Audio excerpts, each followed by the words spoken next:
The future is here. An innovation that will change the way the industry works. A Hot 100 chart, updated daily. The most accurate price guide on the market. Every card has its own profile with a wealth of information. Know the precise, real-time value of any card in the system. On demand.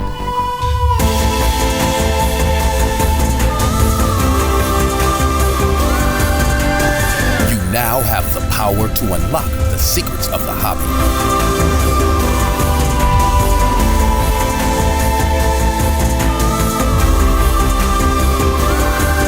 The game changer is here.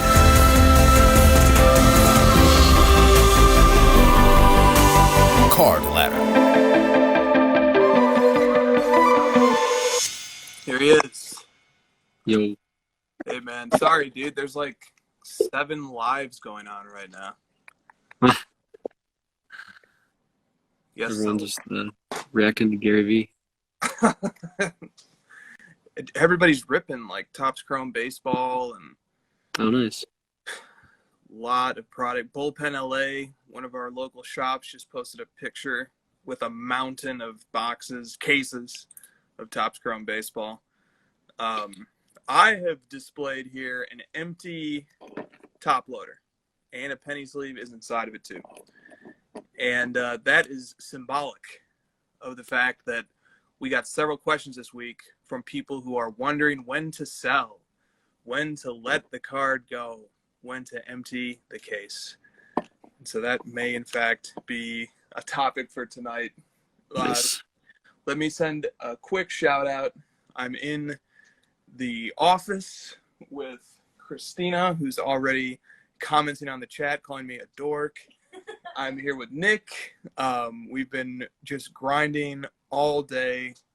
Love it. What's up, Sports Appraisals? What's up, everybody? Thank you guys for tuning in. Josh, how are you doing tonight, man?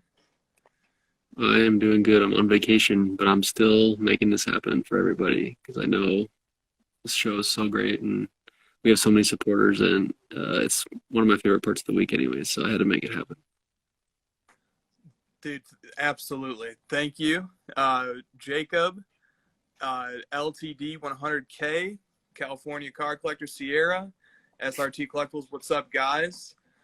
Yep, we are all here. You all know this is the crossover. It's August 7th. Lots of different things to talk about today. What's up, Sports Cachet, Yam Wax? Everybody, welcome aboard, Card Shop Dad. All right, so let's see.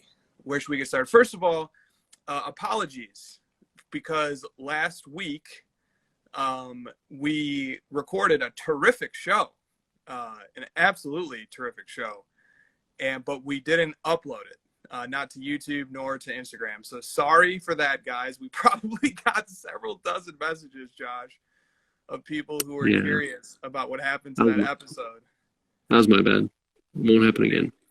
No worries, but it's also, hey, look, catch it live. Try to get on the live with us because you never know if we might not be able to upload it.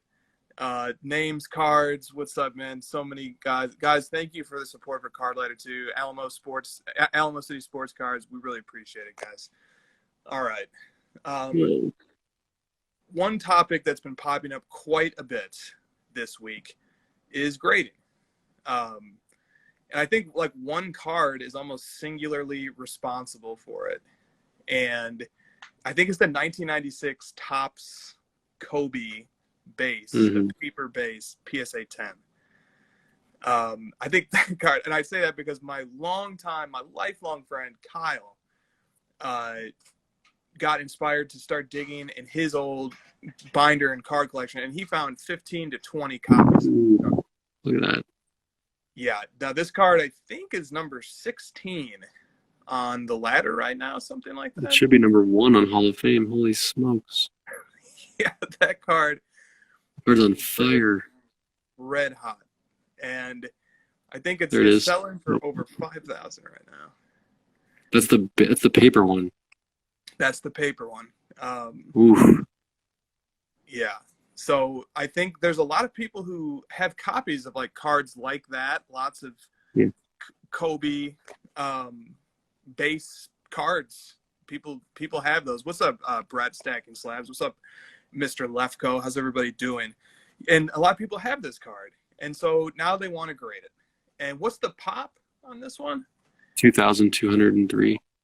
That's not that high for a Topps paper base card. Yeah, because you just said it. People didn't grade them. Yeah. Yeah. So this card's over $5,000 as a PSA 10. I think people are starting to make moves on it. And so anyway, people want to know about grading.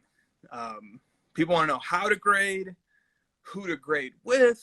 So, I want to send a shout out to Raw Card Collector. He asked biggest or most common mistake when submitting for grading.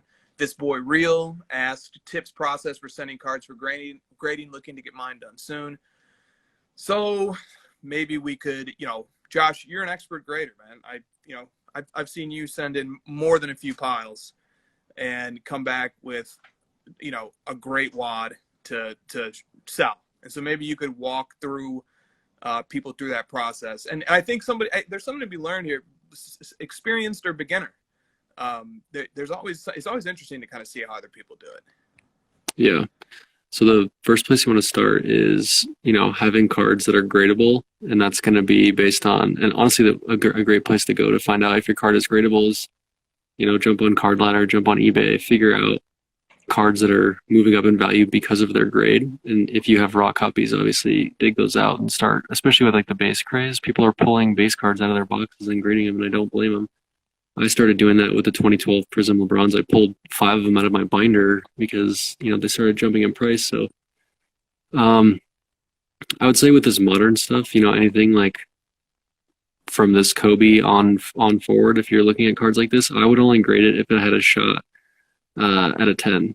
I mean, the Kobe, the 9 is probably going to be worth quite a bit, over a raw. So like some of these older ones, I would say like, 90, early 90s up to like 2010 or maybe sooner than that, it might be worth it to get it in a 9. But if you're looking at modern stuff, Prism, I wouldn't even grade it if it doesn't have a shot at a 10, because a lot of times like the 9 is going to be just the same price as the raw for like this really modern stuff. It might not be worth your money and time to do that. So if it has a shot at a 10, that's what you're gonna want to do, is send it in. And I usually start with subgroups. I think they're really great for someone who's new to the hobby and isn't really sure how this works. And you can just get with someone on Instagram. I was looking through some tonight to try to prepare. There's like Clay Cards. Shout out to these guys because they do a great job. Clay Cards, Nash Cards. Those guys are PSA. Josh Cade for Beckett. DK Cards, but I think his sub is closed because Beckett is limiting how many people can sub. But just start asking around for different subgroups and send your cards to those guys because they're professionals at doing this stuff, and they see a ton of cards, and a lot of them offer services where they'll actually look over a card for you and tell you like, hey, you probably shouldn't send this in. It's got an issue. Maybe you missed it or something. So they offer different services like that. The next question I hear a lot is like, how do I clean my cards or prep my cards? This one is a little bit tricky because, I can't tell if people are implying like, should I do things that maybe aren't up to code in order to get a higher grade? And there's no secret for what I'm doing. I'm taking a microfiber cloth and just like wiping down the card. I'm obviously not trimming these cards. I'm not like altering the edges or, you're basically just like taking flecks off of it, taking fingerprints, especially the chrome cards, the front, and just, kind of eyeballing it and doing it. I know guys that grade millions of dollars in cards and they get tons of 8s. So like when you see all these 10s and stuff, don't be fooled into thinking that they're only getting 10s. There's a ton of 8s and 9s they're not showing you. So don't get frustrated if you're not getting all 10s. Nobody is. It's a very difficult thing. There's a reason that the 10s sell so much higher. It's a very difficult thing. There's a reason that the 10s sell so much higher. A lot of times it is hard to get 10s. This card right here, we just looked at it. The pop on the PSA 10 was 2,200. The pop on the PSA 9 is 4,800. So PSA is seeing these cards a lot, and they're not just handing out 10s. So don't just expect you're going to get all 10s, and don't expect other people to as well. Those are my main things. What do you got, Chris? Well, that's terrific advice. Jordan from Sports Card Analytics wants to give a big shout out to GMA as the GOAT grading company, and Baby Yoda endorsed. So I wanted to make sure to shout out GMA as well. Yeah, that's great advice, man. I think it's really important to bear in mind, like, okay, what's one of the issues that many of us have with social media as a part of our daily lives is that people are always flexing and they're never showing the real thing. And that translates to cards as well, right? Like, people only show themselves dressed up eating the steak dinner. They don't show the McDonald's they had for lunch. And similarly, they're showing all their 10s. They're not showing the pile of 9s and 8s that came back as well. So don't be discouraged by the results of your sub. But by the same token, definitely work on developing the ability to recognize what cards are grade worthy.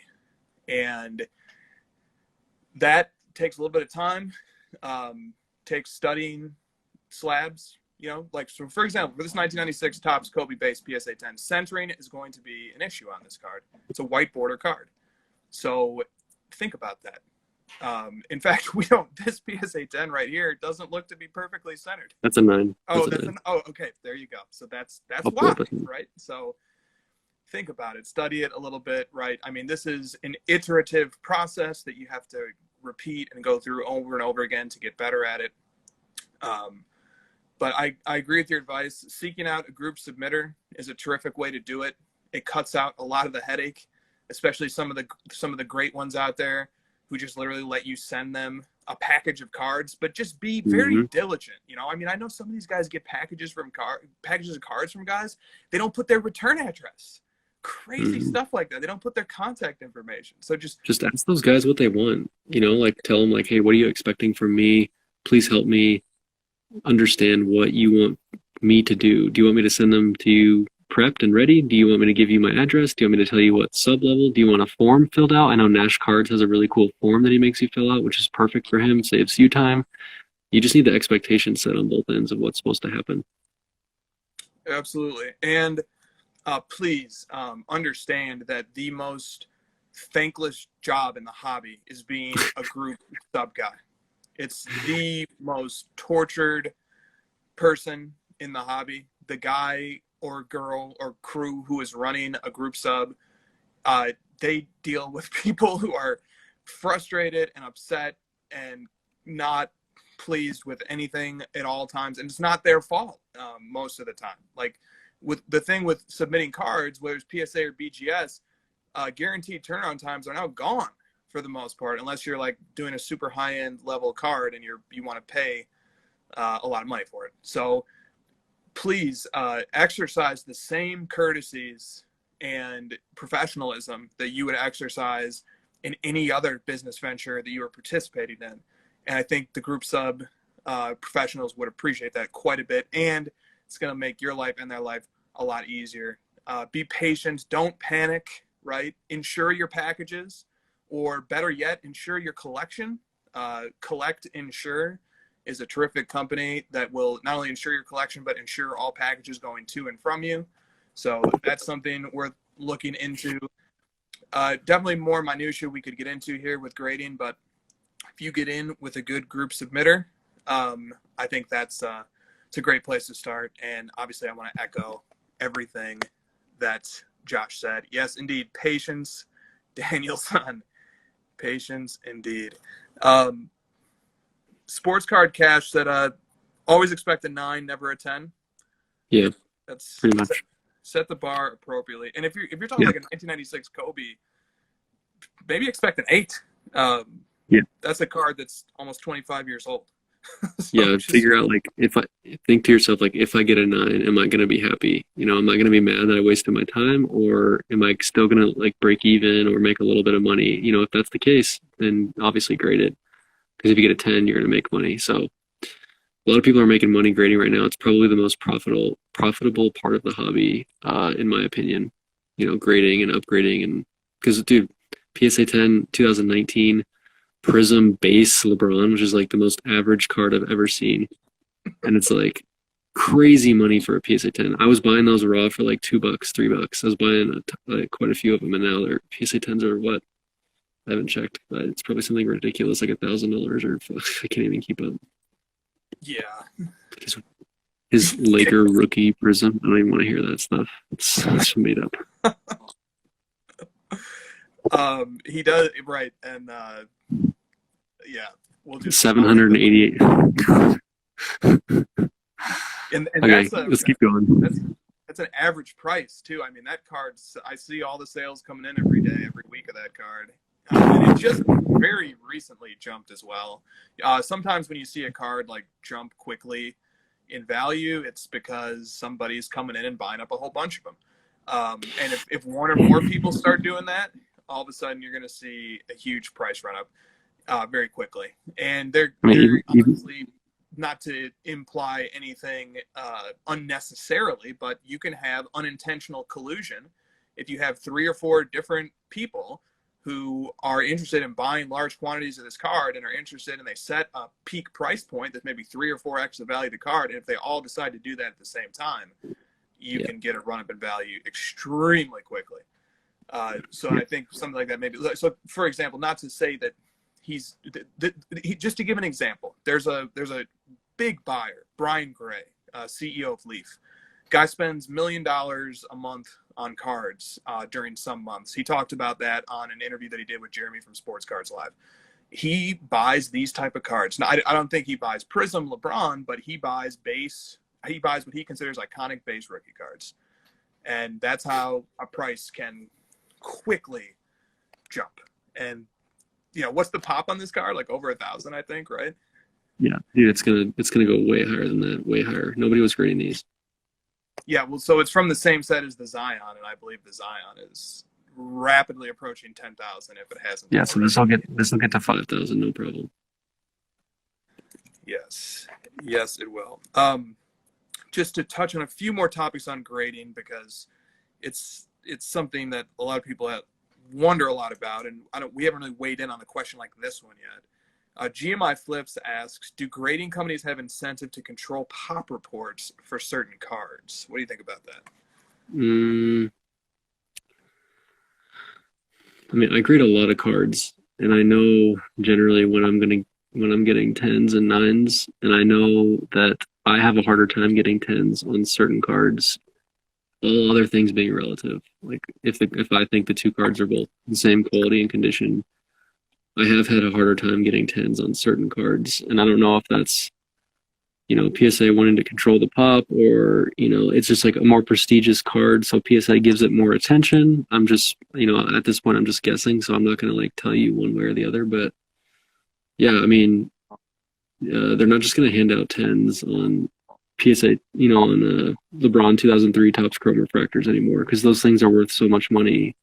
If they just start flooding the market with 10s, if PSA just hands out 10s all day on it, then that wouldn't be great for the market. So, and if you're sending in super cheap base cards over and over in PSA 10s, and you're sending in huge bulk lots, I would imagine that PSA is moving through those a little bit faster, because it's just like, they have so much of that stuff, then they'll probably look over some issues and let it through. So, I mean, I don't know if they're controlling the pop, or it's just more like a subconscious. That's just kind of what happens because of the card that's being looked at.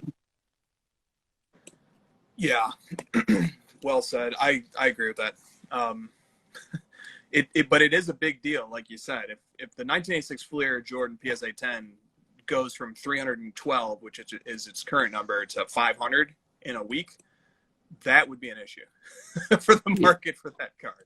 If it goes from 312 to 315 over the course of 6 months, I don't think anybody's too worried about that. So, okay. 23 over Elo quickly has a question about the 2012 LeBron Prism PSA 10 pop. He says it's been growing relatively slowly. And he wonders if there's a backlog, or if maybe we're at the peak of the pop for that card. What's the pop right now, man? 262. I'm gonna look up the total.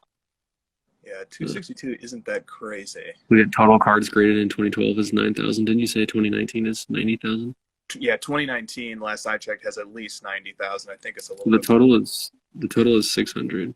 So it's about less than 50% chance of getting a 10. So that's a pretty tough grade for a quote-unquote modern card. Yeah.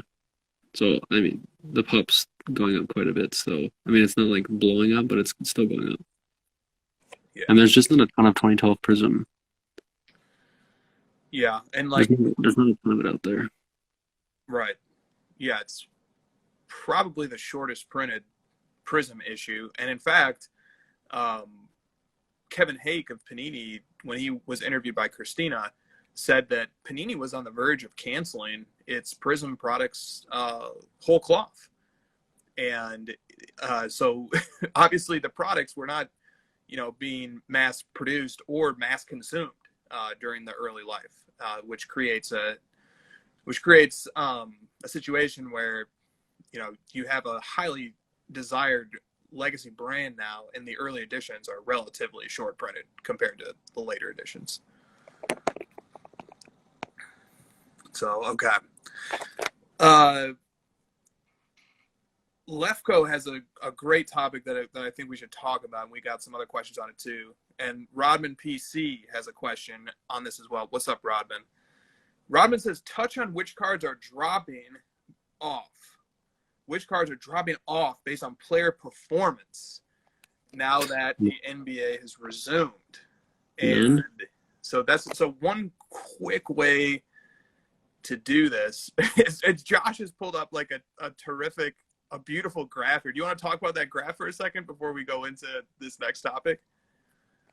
Super quick. I want to get to this topic. I was just looking at 2019 base, 2012 base LeBron, and 2012 base Kawhi, and I'm just looking at the logarithmic graph to see that the 2019 is just like exploded relative to the other two.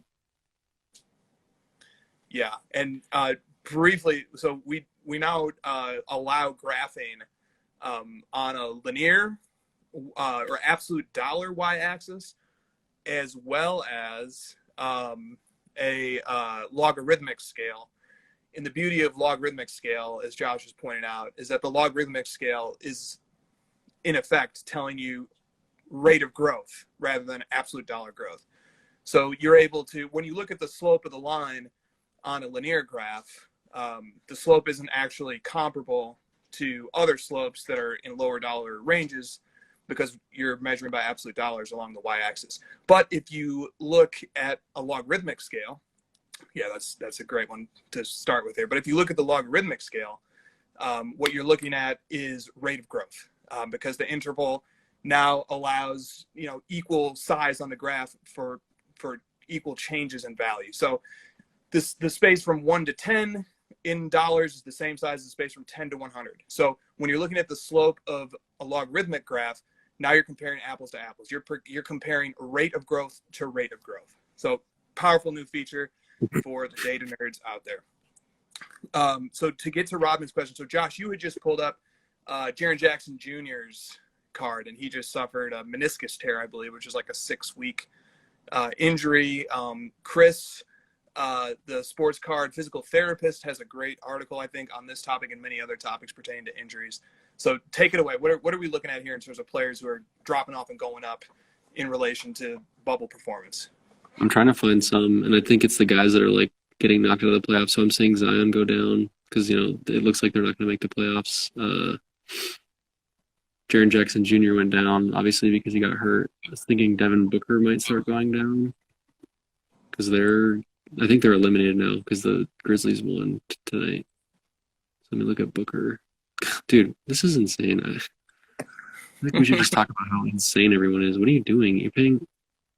Look at this graph, dude. Are you insane? Like, what is happening? He's having a good couple games. He's not going to be playing in 2 weeks. What are you going to do then? The people that bought at $900, what are you going to be doing when he's not playing in 2 weeks and he's knocked out of the playoffs? Speculating on Draymond Green, talking about him coming to the Warriors? Like, what's left to do for him? It's insane. And someone asked about Michael Porter Jr. Dude, Michael Porter Jr. is going nuts. I don't understand it at all. He's having a few nice games. Great. Like wake me up when he has 5 years of this. Like, Yeah. Well, that's what they're like, trying to do, dude, right? They're trying to beat everybody to the punch. you can't if you pay $500 for his base card. You cannot beat anyone to the punch if you are the one paying it to peak. Yes, I think that is fair. And And it's dude, when they interesting. start the playoffs, you think this guy's going to be in crunch time in the playoffs? You think the coach trusts him after 2 weeks of basketball? I don't know. He I didn't don't play know. much in the regular season. I don't know either. And Harris is sitting out, but he is up there in terms of the most promising and interesting prospects from the bubble. You've got MPJ. And Bol Bol. So Bol Bol is a very interesting case study because his PSA 10 seems to be holding on at the unfathomable $600 to $750 range, but his PSA 9 Prism Silver has fallen off of a cliff, although the value is fluctuating. Dude, we were like wrong. Like we said that prices were going to go down once the season started. It's done the opposite from those guys. See, the PSA 9 is having weird. And we talked a little bit about how that's what we thought would happen based on historical data, but we could be wrong based on the fact that everyone in the hobby right now is a speculator, or a lot of the new people are speculating, and they don't know what to do and how to buy cards based on performance. So like any little thing that happens, they could just be overreacting, and I think that's what we're seeing. Like there's just so many new people just buying at every turn on every single event that happens. Like Lillard probably doubled in price last night for all I know. Yeah, and but Lillard, I think, is deserving of some hobby love. Like his is going up slower than Michael Porter Jr. Yeah. This card is like way more rare than the Porter Jr. Like the market cap is lower than Michael Porter Jr. Dude, 100%. And it's from that great Prism set, right? Like, great rookie card from the great Prism set. Yeah, and another interesting little tidbit here. The best performing Porter on the ladder is the raw Prism base card, the raw, which tells me that people who are targeting cards in the lower end tier are the biggest gamblers right now, and they're willing to. Or they're trying to grade and flip these. Well, they're definitely trying to do that too. They're definitely. The raws are only $80 and the PSA 10s are 600. So you only need you could buy, 7 of them, and you only need one to get a PSA 10 to get your money back. Still, like the ratios of the raws to the PSA 10 don't make sense. There's so much money in buying raw and grading. There's another level to the gamble too, which is that will MPJ's values still be at this level when the sub comes back in a few months, right? Like, true. That matters. You want your eyes to pop out of your head. As Adam Lefko mentions that Dame Lillard Prism Silver PSA 10 did $5K last night. I can't wait to see that sale. It sounds like a ladder headline in the making. You want your eyes to pop out of your head. Take a look at Gary Trent Jr. Have you ever seen anything like this where people are reacting to like 2 games? No. Like we have no experience with this. I don't know what to say. Like I have no historical data that proves this is a viable option. Yeah. Okay. So something happened like this with Trae Young last year after Trae, but Trae had built a body of work. But there was a triple overtime game against the Bulls where Trae went off for like 49 points, and his market pretty much tripled overnight. I do remember that happening at the end of last season. People are speculating that he's Steph Curry in one game. Yeah, and but he had a body of work built up. So MPJ's value. When's probably right here? Yeah, 624 and 629. 2020. No, it would have been before that. It would have been. Maybe it's back here. That's it. That's got to be it right there. Yeah, October 2019. It went from 300 to 500. Okay. Oh, October 20. Yeah. No, that would have been. Go back. I'm talking about spring of 2019. Like Trey had his first breakout moment. I'm not seeing anything for that. Okay. I'll look it up later, maybe do a little article on it if I can find it. But I vividly remember that happening because I had Trey cards on eBay and they started going nuts. So yeah. So sell Zion. Someone to sell Zion right now. He's gonna go down. Yeah, so let's talk about that for a second because it ties in with Mr. PT_W Shields. Or I'm sorry, we'll get to his question in a second. There's a question that came in from 3Co LA, which is when to sell Luca. And so he wants to know when to sell Luca, when to sell Zion. These are questions that are coming in. Like we just said, we're in a very reactionary moment right now. There are some players who are trending down. Bulls, Prism Silver has gone down, but it's still up from before the hype started. Triple J's values have gone down a bit. Not that much though.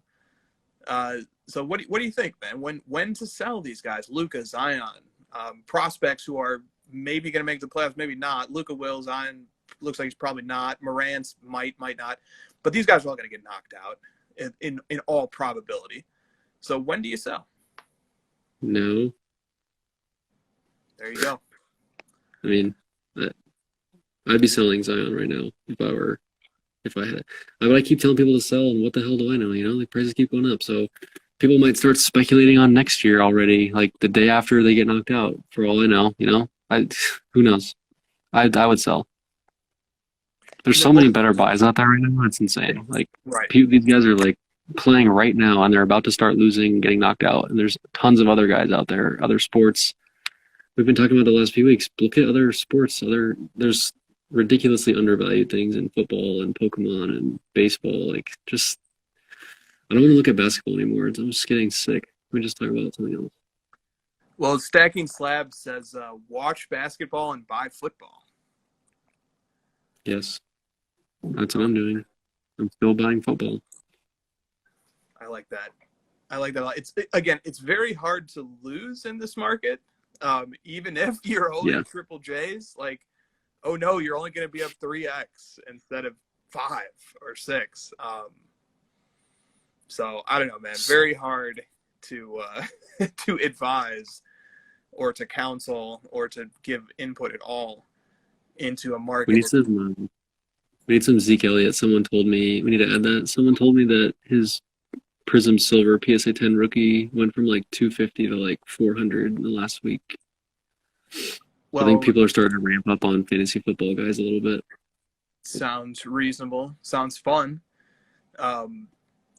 I like that. So Mr. PT_W Shields asks, if you had 100 grand to put into a single card or a few cards right now, what would it be? So 100 grand falls into your lap and you got to go buy some cards. What would you buy?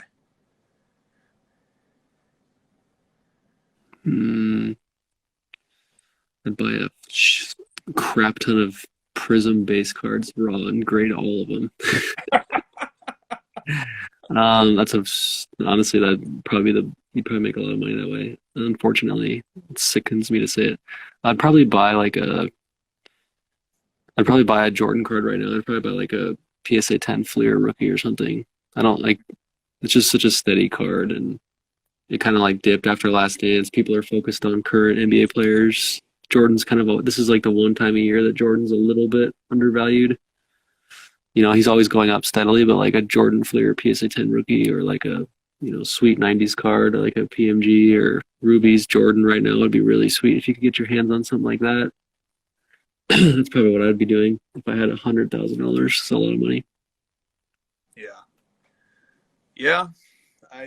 That'd get you 2 nice cards in this market. That's the problem. Only 100,000, huh? So we got so Chasing Card says, what about the Bird Magic rookie PSA 10 for 100,000? 100,000 is probably not going to get you that card, my friend. Not gonna get you that card. I wish it could. I don't know, man. These are all cards that have been talked about a lot recently. The Jordan, I feel like the Jordan Fleer hasn't been talked about in a little while because of Last Dance. So once people stop talking about it, that's when I want it. People are asking questions about cards that are super hot right now. So those are the ones I'd be worried about. Like the 2019 Prism LeBron, dude, I'd be selling everything I had on that one. It's like no way that holds, I don't think. There's a lot of them, and it's not that great of a card. Drake Magruder says the Michael Thomas Prism RC is on fire. Yeah, it is. Yeah, I bought a ton of those. Bought so many of those raw for a while too. Yeah, that's a slick card. Look, it's not like this is football, guys. It's gone from 460 to 600, and go look at basketball charts. Like it's definitely going up a lot in the last month. But basketball is like, and football is a little bit slower. So this one's up to 575. That's gone up pretty quick. Wow. Yeah, it has. I've been watching with remorse as McCaffrey keeps ticking up as well. I told you to just buy it, man. What do you got to lose?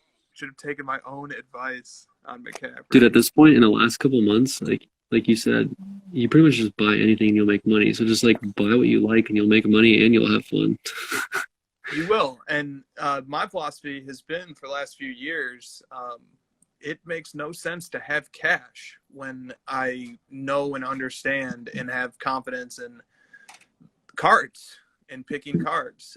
Cards are just absolutely obliterating holding cash. And they're so liquid. There's just certain cards that are just so liquid. When I was fundraising even to buy a couple of Jordan Grails, and I had to sell some higher end Jordans to get to the even higher end Jordans, I was able to liquidate, tens of thousands of dollars of cards in 24 hours, all private deals.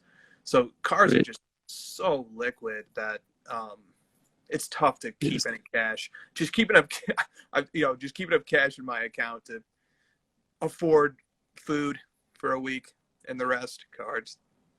The Dak Prescott's been pretty hot too. Dude, Dak Prescott, man, we had a buying spree promo image yesterday on the Card Ladder Instagram account about that Prescott, because like 8 copies, I think, sold on eBay yesterday, which is pretty high for that card.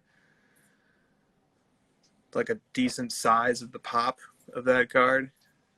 I see in the chat somebody asked for some more football analysis. Let's go. Here we go. Yeah, I would be.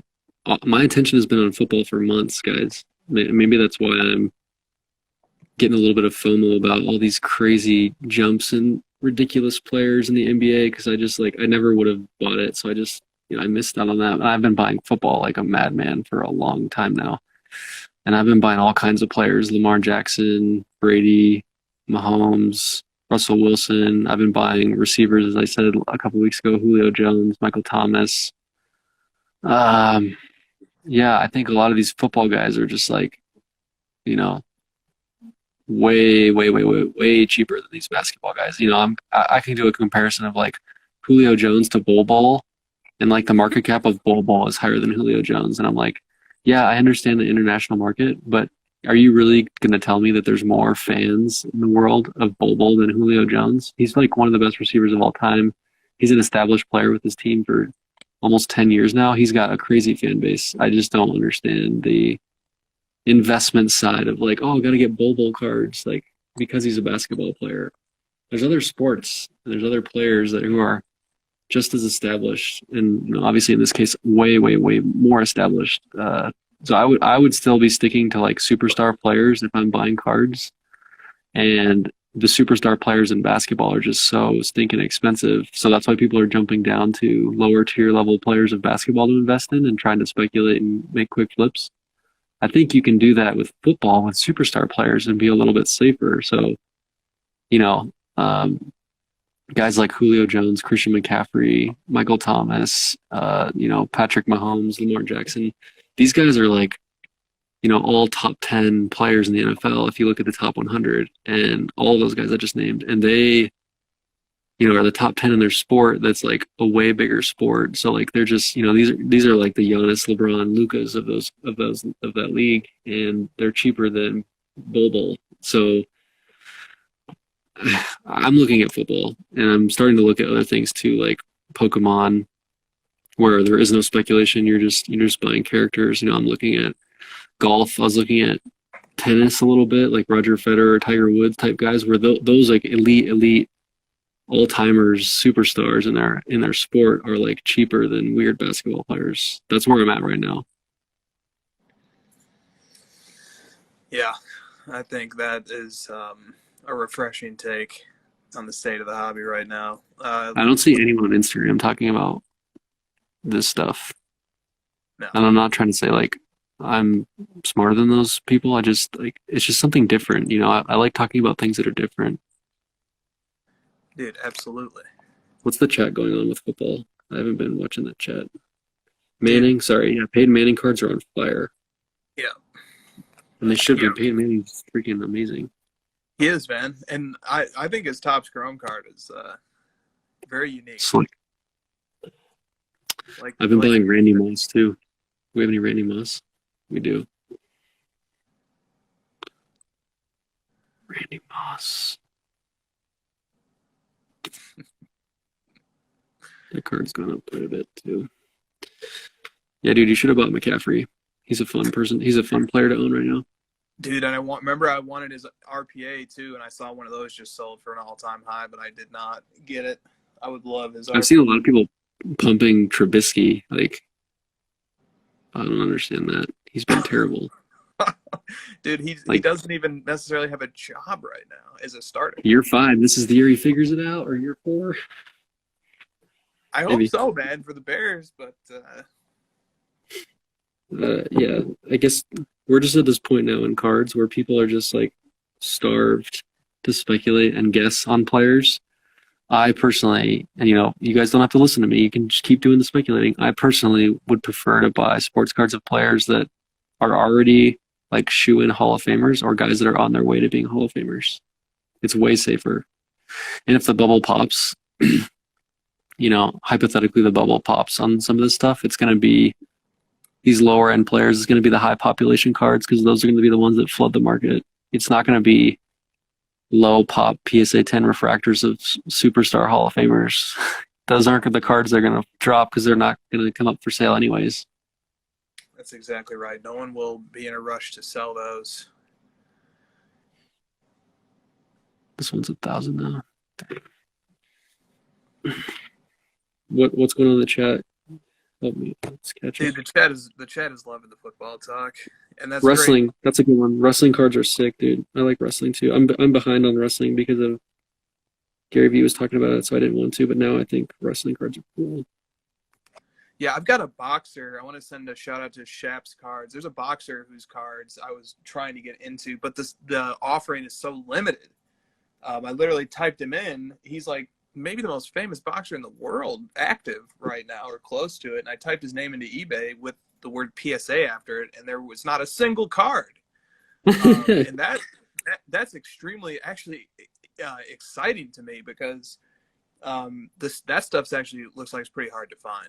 So someone said sorry, I didn't cut you off. Someone said autos of legends who've passed away. That's a great one, dude. There's like Reggie White, Walter Payton, those guys, Wilt Chamberlain, those guys did not sign a lot and they're passed away, so there's not going to be any more autos. I think that's a great take. It's getting Hall of Fame legendary players of any sport who have passed away because the supply on those is super low. Someone said Marvel non-sport off the wall. I love it. I freaking love that. Rodman Bowman Chrome. It's so weird. Undertaker, that's a Rodman, good one. Rodman, are you really buying baseball, man? Let me know. He is. Hogan, dude, that Hogan rookie. Two of my favorite cards right now are the Hogan rookie and the Rock rookie. I think Adam Lefko, I think you got that Rock one. That card is freaking so sick. That so Rock sick. card is sick. Yeah, I like that card too. And I just love cards that are like when you can depict someone or an athlete or a player like way before they are today, and you just like look at how young he is. Like Rocky, what's his last name in there? What is Rocky Maiva, like. Yeah, he had a really good publicist, and they were like, "Hey, change your name to The Rock."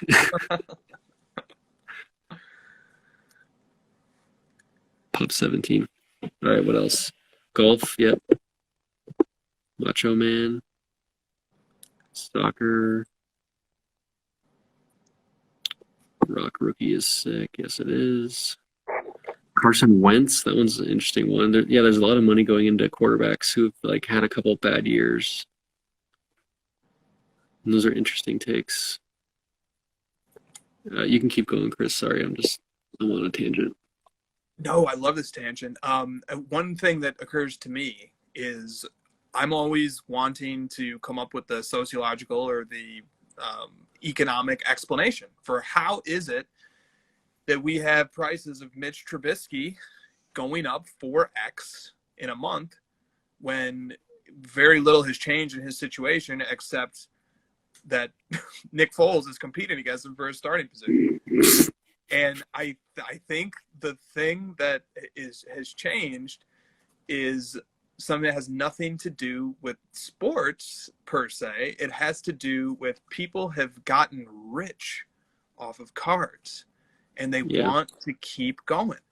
And they look and they liquidate. And there's some people who, when they get money, they go buy big PC items. That's what I love to do. But there's plenty more people when they get a nice pile of cash, they look to reinvest it into something that can quickly go up in a short period of time again. And so that's when people start looking at Trubisky. They start looking at lots of secondary and tertiary quarterbacks in the league, for example. And so that's how you can see just the entire floor of the market just lift. I think that might be a big part of the explanation for what's happening here. Yeah, people are just looking for new ways to find something that's quote unquote undervalued compared to everything else blowing up, and they're just like picking things off one at a time. David pointed out the 33 Gaudy Babe Ruth. Dude, this card is such a beast of a card. Dude, that card has been setting all-time highs, man. We've had a couple ladder headlines about that not too long ago. Thank you to David for the suggestion to add it. Can I say a sentence that makes my head hurt? Yes. The 1933 Gaudy Babe Ruth PSA 4 is cheaper than a orange prism Luca Doncic. My head's like, yeah. I know you're a big Luca guy, but you gotta say that's the stupidest sentence you ever heard. Well, it's pretty crazy. It's like crazy. One of like a million parallels. So many parallels.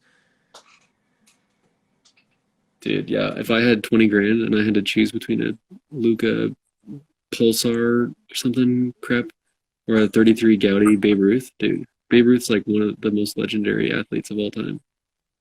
100%. And actually, I have to go on this rant. I have to. People are blaming Gary V for the base card craze, and he is literally not buying any Panini cards right now. He is buying legendary athletes from yesteryear because he's smart.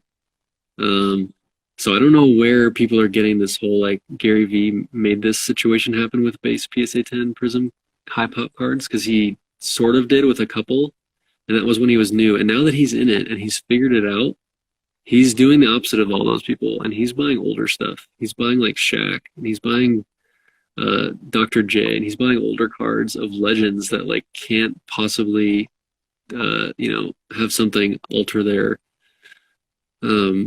trajectory up. And like he even said, I'm not saying to buy Bobo. I don't know where this is coming from. People are like guessing because of past things that Gary has bought, and I just think it's a little bit insane to just assume that he's going to continue to do that, because he's figured it out now, and he's understanding that like cards like this are way more of a sure thing going forward. Well said, man. Well said. And if you're going to follow Gary V, careful. Yeah.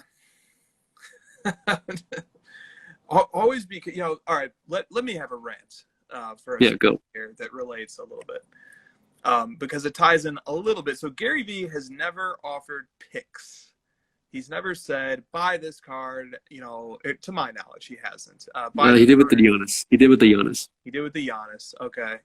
And so so he's made some picks. I'm going to talk about picks for a second here because I've thought about what it is that we like and we don't like about picks.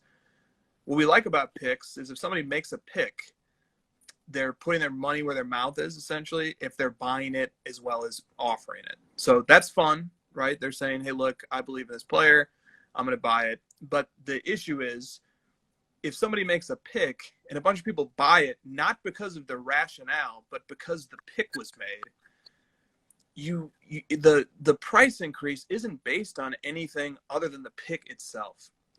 And that we struggle with that a lot because the type of market that I think we all want to be a part of is a market where if we're all sitting independent of each other in our homes, doing our own research, watching sports, getting in touch with the things that we like about cards and athletes and culture and the whole nine, and we come to independent conclusions and we come to the same conclusion independently of each other. In other words, it's not one of us pushing a whole group of other people to see things our way because we hope for the prospect of making money, but instead we all sit around, we watch a LeBron game and we decide, hey, I like this player. I'd like to own a piece of his cardboard legacy.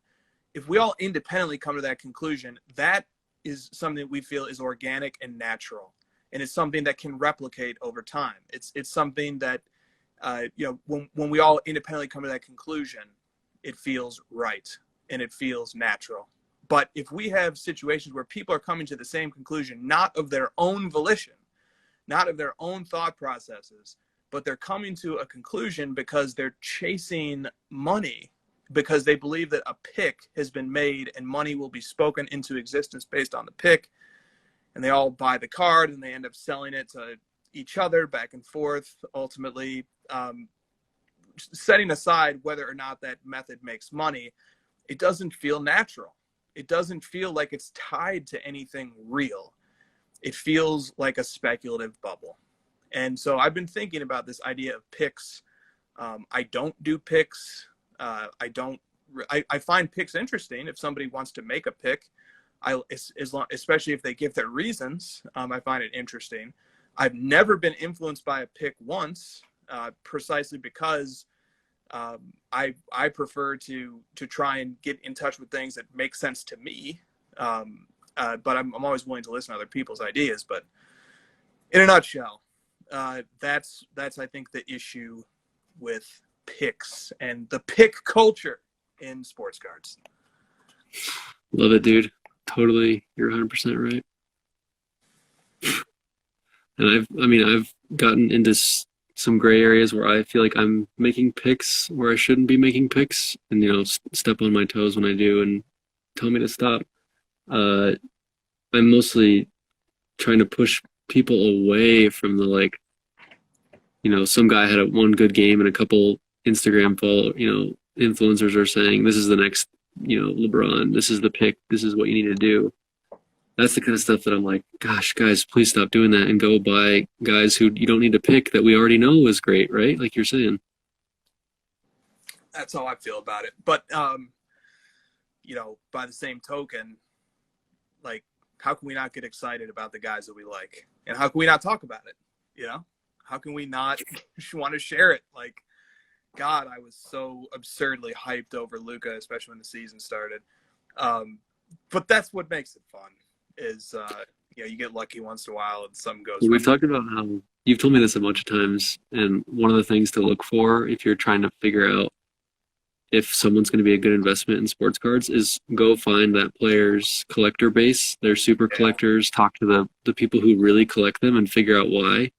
And you can look no further than go straight to Chris on Luca. The reason he collects him is because, he saw something in his game. He's been tracking him for a long time. He knows a lot about him. He's seen him play in person, and he's super impressed. And, you were 100% right. He's turned out to be this incredible player.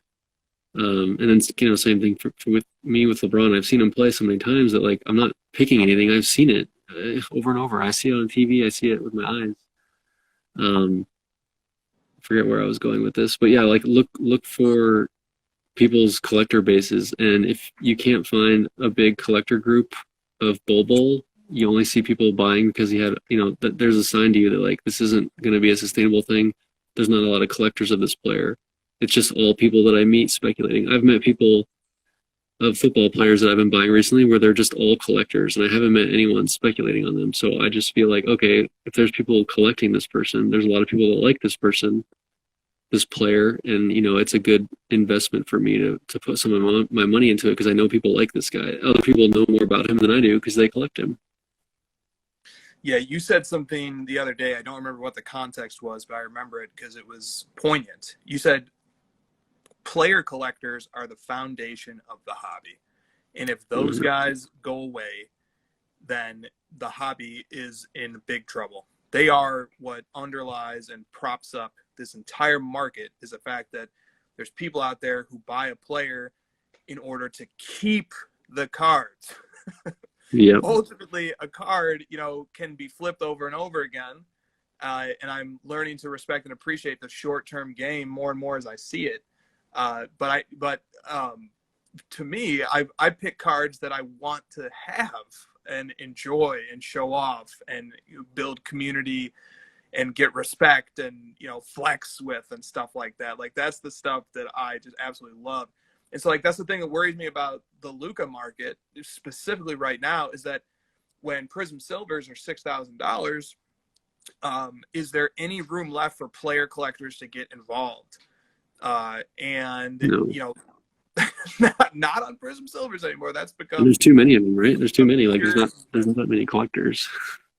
Yeah, right. Yeah, so that's what I look at. I think especially when it comes to a prospect or something like that, like, you do want to measure that guy by his ability to be collectible and to have a collector base. And in defense of Bol, I think that's why Bol has inflated prices right now. His Prism Silver is $700, okay, for a guy who I don't even think he scored over 20 points in an NBA game. He definitely does not. So, okay, but I think people see him and they see something a little bit more. They see that this guy could be collectible. He's a personality. He's a spectacle. He's something a little bit more than just a good basketball player. So definitely fun to think about. And I do want to tip my hat to Christina, who makes sure to correct the record every chance she can that she was the original Luca enthusiast. So congratulations, Christina. And congratulations on congratulating yourself, as you so often do. You're welcome. It was a joint decision.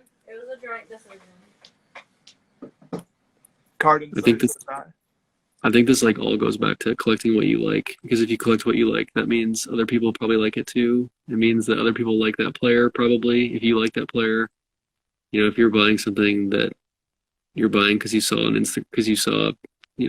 Slab Stocks or somebody post about it, or you're buying it because you had a big game yesterday, that's a lot more risky than buying something that you just enjoy, and chances being that more people enjoy that thing. Definitely. Let me send a quick shout out to the Sports Card PT. He just popped up in the chat briefly. His name's Chris, the Sports Card PT. He writes articles about injuries that happen across sports. Very good stuff.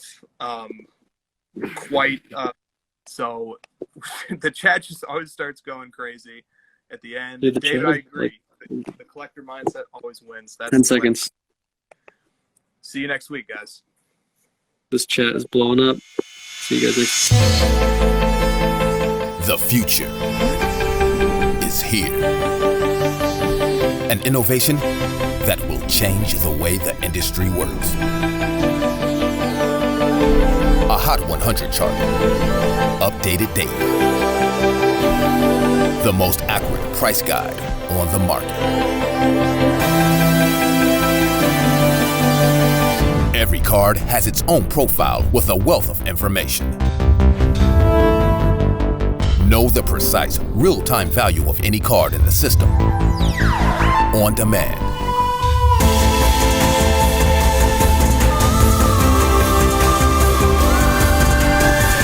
now have the power to unlock the secrets of the hobby.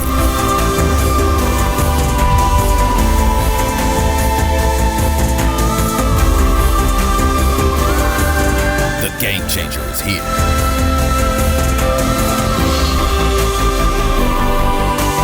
Card Lab.